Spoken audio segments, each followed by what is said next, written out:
È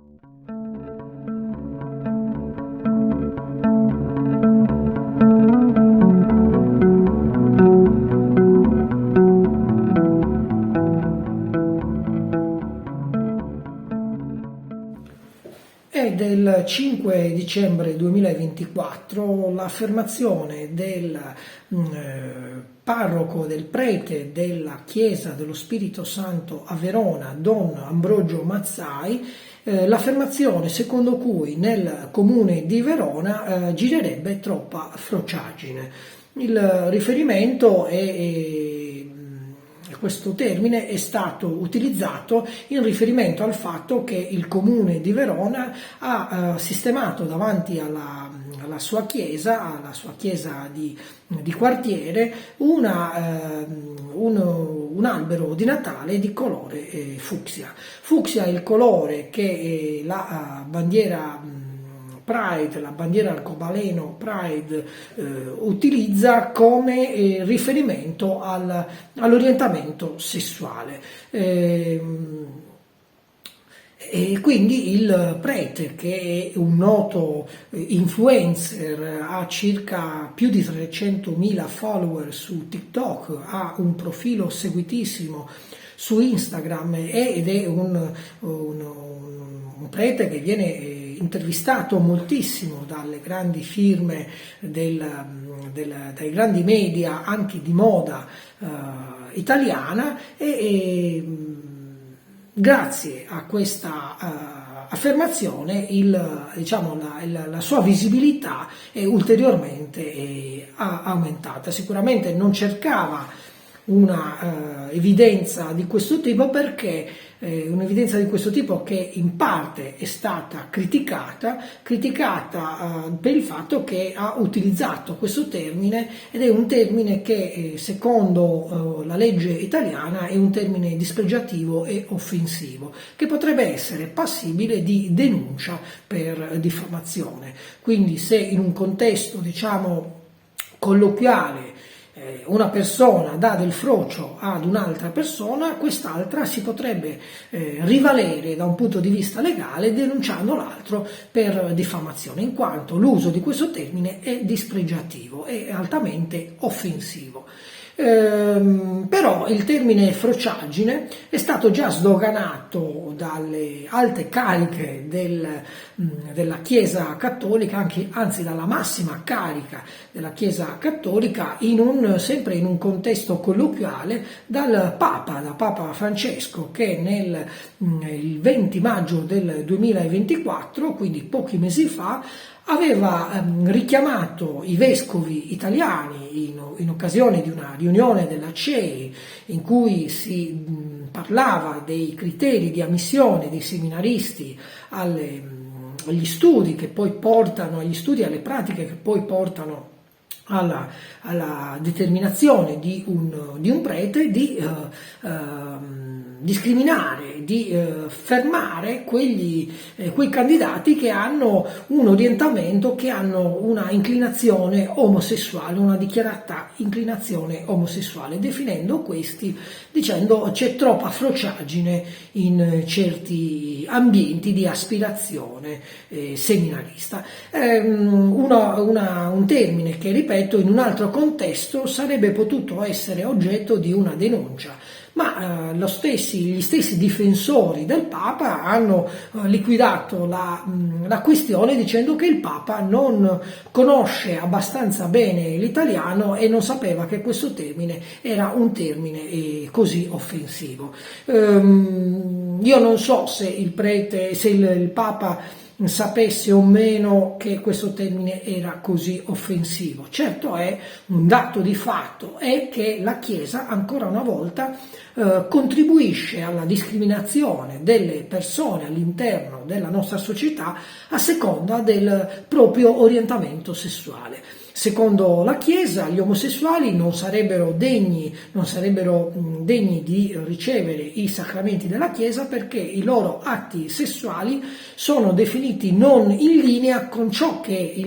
le regole, i dettami, i dogmi della Chiesa impongono, cioè che l'atto sessuale deve essere fatto, deve essere svolto in funzione solo ed esclusivamente della procreazione. E quindi un atto sessuale omosessuale non porta alla procreazione, quindi deve essere non può essere, diciamo, incluso non può essere accettato dalla Chiesa, e quindi gli omosessuali a più riprese vengono ammoniti per il loro orientamento sessuale. Questo tipo di etichette, questi insulti che vengono ripetuti pubblicamente, come vediamo, molto spesso apprezzati e sostenuti da una parte della società, perché noi ricordiamoci che la nostra società italiana ha una matrice cattolica molto forte, e quindi la discriminazione verso gli orientamenti sessuali diversi da quello eterosessuale vengono strumentalizzati e additati come, molto spesso vengono additati come negativi da discriminare a tutti i livelli. Si pensi per esempio alla cultura fortemente maschilista e sessista che la Chiesa cattolica cerca da sempre di imporre nelle società dove la Chiesa cattolica è il culto e la religione dominante. La religione cattolica è il culto dominante, dove è dominante cerca di imporre il più possibile le proprie regole, i propri dogmi, e quindi la Chiesa si fa come portatrice di un messaggio di discriminazione, di ghettizzazione, cerca di fare sempre una morale verso chi ha delle caratteristiche diverse rispetto ai canoni, ai dogmi imposti dalla Chiesa, da essa stessa. Questo da sempre funziona così. Purtroppo la Chiesa è un freno allo sviluppo della libertà, della libertà di pensiero e di azione delle persone in una società libera e democratica. La Chiesa, così come tutte le organizzazioni politiche di matrice religiosa, fanno dei danni alla società e sono un freno per lo sviluppo. Se non fosse stato per esempio lo sviluppo delle conoscenze scientifiche, per esempio noi non avremmo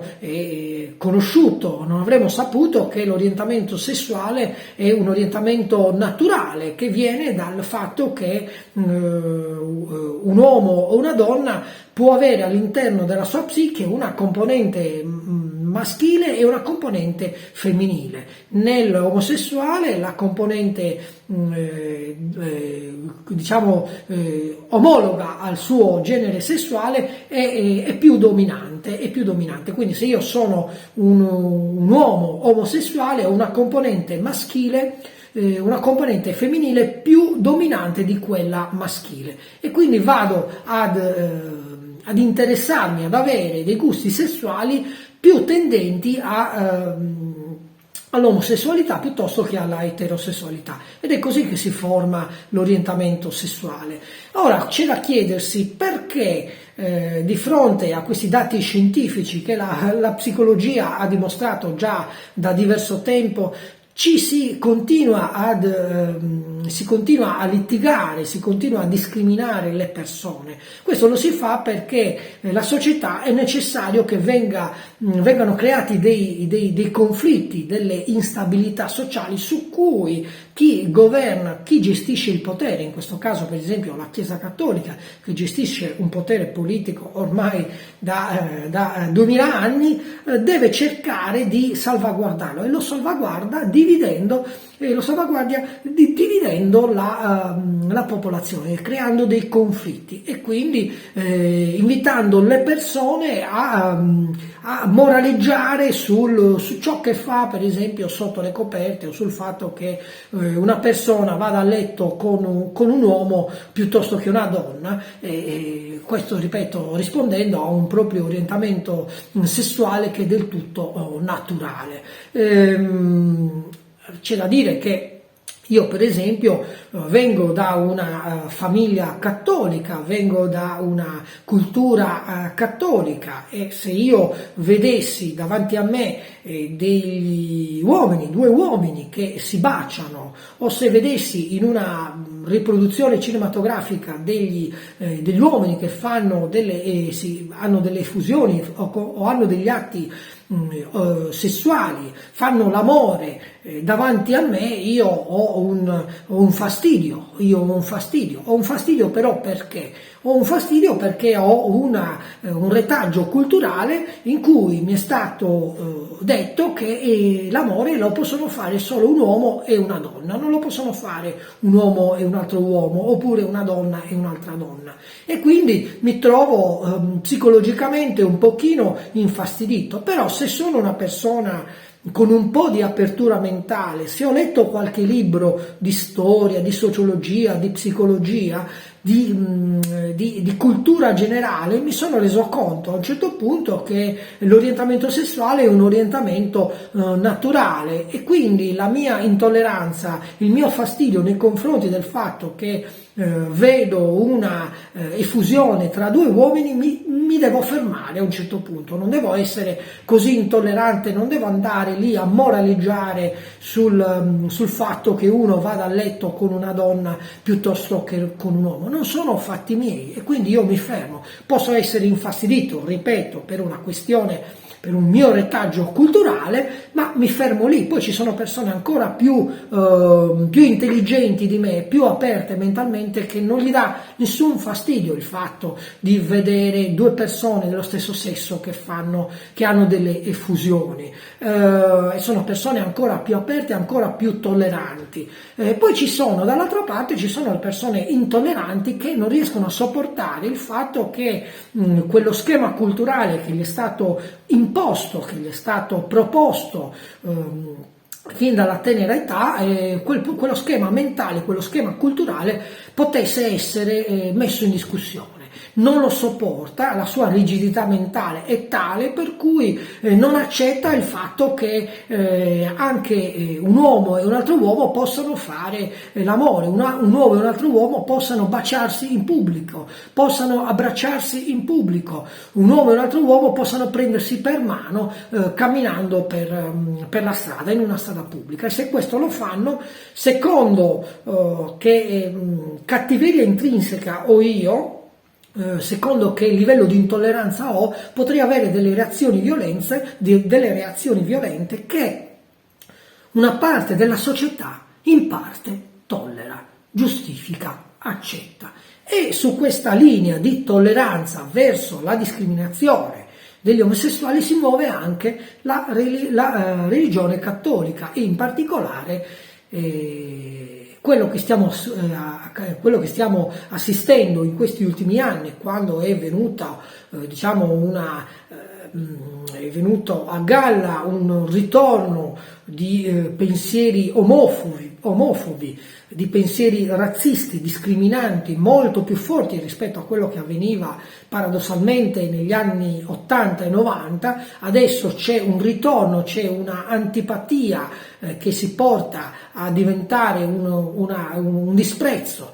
gratuito nei confronti di chi ha un orientamento omosessuale. E purtroppo la Chiesa non contribuisce